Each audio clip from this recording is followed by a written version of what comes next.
we would like to balance. We think that could be balanced by drawing on, by allowing it to respect that way of life and that heritage that is in the country from the past.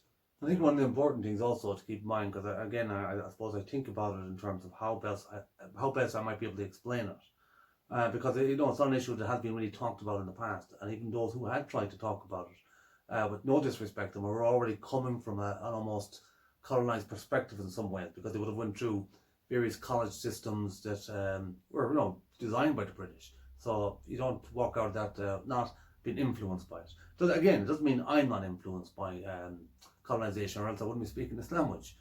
But I suppose if we were to break it down just to mentality purposes, because nothing makes us any less or more human or less or more Irish, and that's the most important part about this.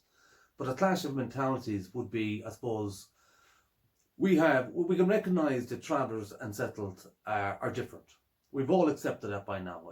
They even give a symbolical recognition in the state of government, and it's been recognised various state bodies, governments, so on and so forth. So we do recognise there's a mentality, or we call it cultural differences, but that's mentality. That's where culture comes from. It stems from the mentality. So if our mentality hadn't been necessarily stop blocked or interventions by the British, although it has in some parts, but not as full on as the settled communities have.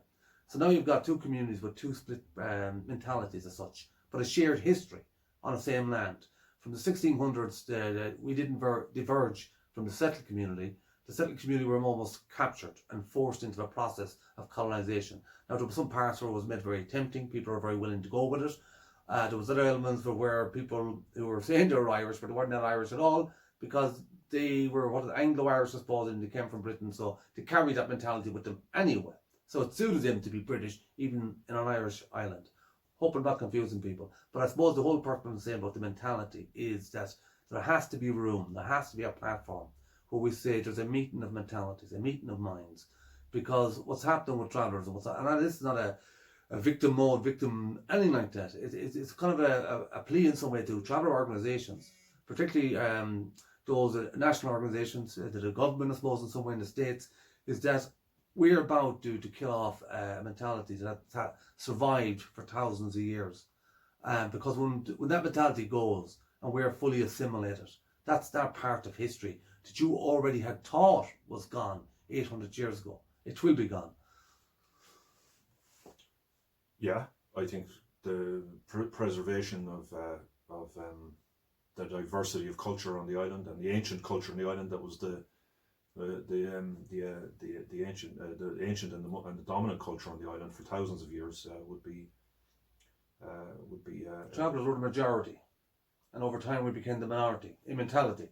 Yeah, we ancestors were Celtic or Gaelic culture, or whatever you want to call it. It's something that goes back thousands of years into the past. The fact that we have threads in the country through the language and through the traveller community and through other aspects of our history is a fantastic thing, really, to be honest, and it's something that can enrich the culture of the whole country, because we have an enormous history to draw on. It's there in our books and poems and the law systems and everything that go with that in the past. I suppose I want to make a bit of a generalisation and say it because I feel I recognise it in some ways, and again I recognise it within myself and within my own community. But with colonisation or any form of oppression, it's to make you feel ashamed who once you were, to make you distant from everything who you once were. So it's to form you and create you into a different model of a person, I suppose, for mentality purposes.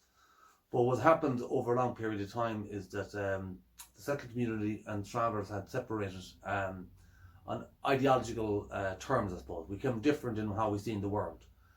So we get asked a lot who we are, where we come from, and we try to explain the nicest, best possible way that we're actually from Ireland, we're Irish.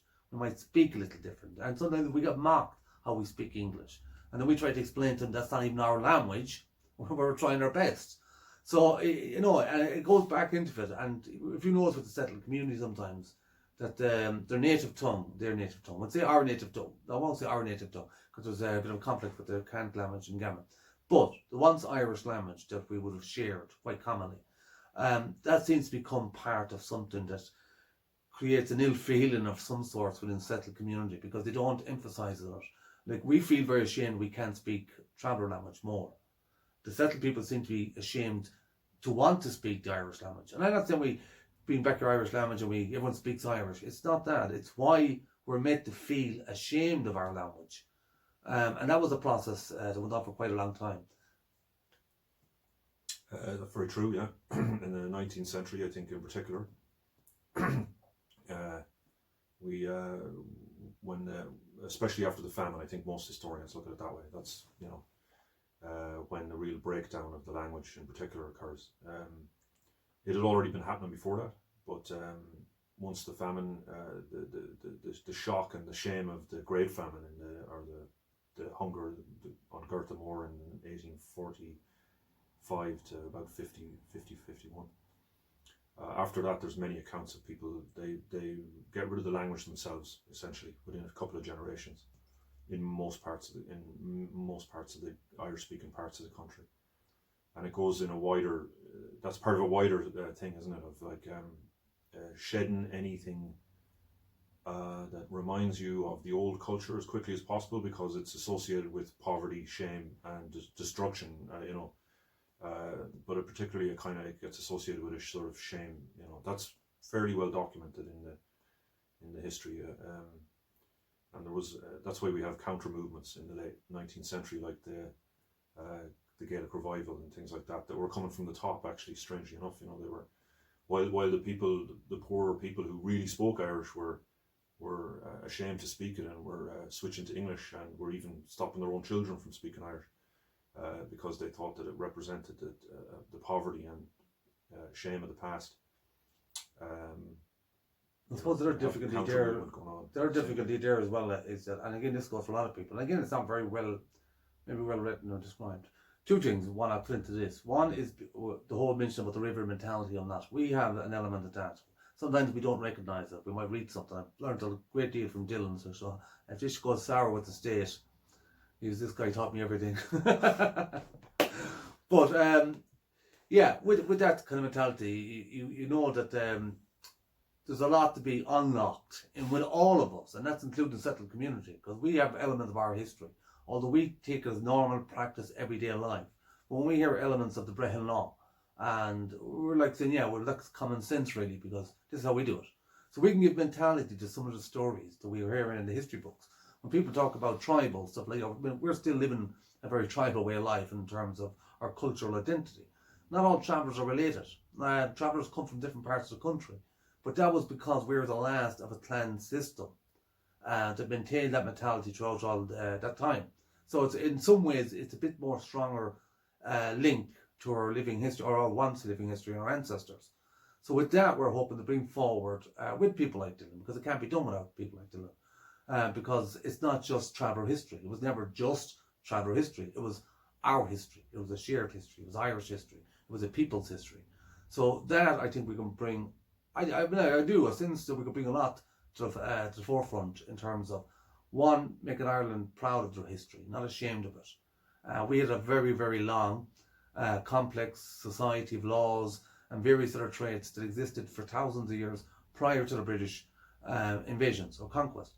So there's a lot of that to be brought back, not brought back, but to be relived and retold. And particularly from people that still have them connections. Yeah, because even as a historian, if you're trying to tell the story of Ireland's history, or trying to tell that story correctly and not including travellers, is equally ridiculous.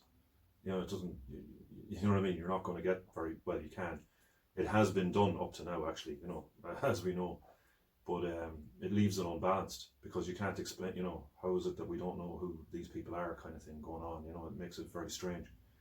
And like Bernard's saying, it's a shared history, so you can't really tell the story unless everybody's included in the story. Everyone who was here is obviously involved. And that's why I think the whole thing about we're working on a couple of other projects anyway, in particular Transvision and a few other projects that are all interrelated, connected in some way, I guess. And hopefully that way we'll give a bigger, broader picture. But we are really open up for further discussion. We need the traveller organisations on the side of an assembly. Now, Dylan won't be in the assembly, unfortunately, but and I think he's accepted that over time.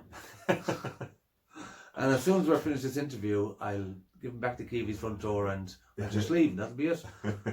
But no, we're really hoping up for more conversation, particularly with politicians. Like I said, I need to refrain myself now from blaming government for a lot of things. There's a lot of things they are at fault with, don't get me wrong. But in terms of how they've been approaching the transfer situation, we call it, and including the NGOs, that has been wrong. And how you know it's wrong, you just need to look at the health statistics. Because if there's anything good happening, results like this wouldn't be producing. So with that, my part, hopefully we get to talk to you in the future and various other aspects. So I'll let Dylan finish it off. Oh, really? Yeah. Thanks very much. Have a good day. I hope that's been